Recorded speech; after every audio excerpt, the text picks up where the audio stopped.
আমরা সকালের জলখাবারে তৈরি করব চিঁড়ের পোলাও। তার জন্য চিঁড়েটাকে একটুখানি বেছে নিচ্ছি। দেখো কত ধান রয়েছে, এই ধানগুলো বেছে নিতে হবে। দেখো এবার আমি চিঁড়ের যে ছোট ছোট দানাগুলো ইয়ে থাকে না, ঘাসগুলো, ওগুলোকে চেলে নেবো এই ছালনিটা দিয়ে।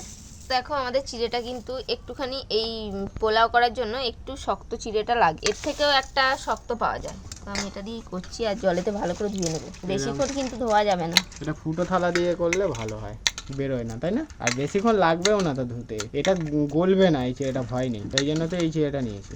পোলাও করার চিড়ে আলাদা হয়। হ্যাঁ মানে আর একটা চাল চাল থাকে, ওটার থেকে এটা একটু মিডিয়াম। এটা কাদা হয় না তো, এটা কাদা হবে না, এটা সেইভাবেই নেওয়া। ফুটো থালায় দিয়ে দিলাম, জলটাও ঝরে যাবে।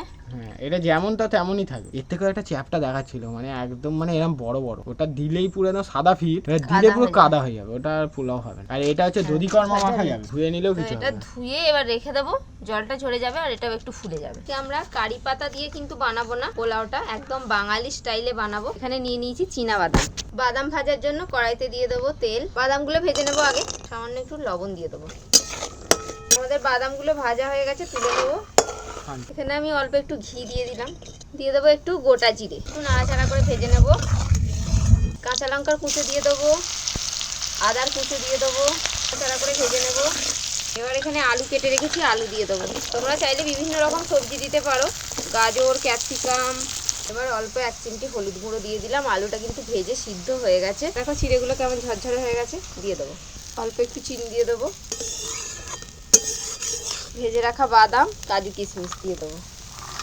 দেখো আমাদের ঝরঝরে চিড়ের পোলাও, হালকা মেঘলা করে রয়েছে। কেমন হয়েছে? নুন তো সামনে, বলছে নুনটা দেখো, নুন সামনে আছে, নুন খুঁজছো, দিয়ে দাও হাতে করে, হাতে ছাড়া পরিমাণ বুঝবে না। দেবো।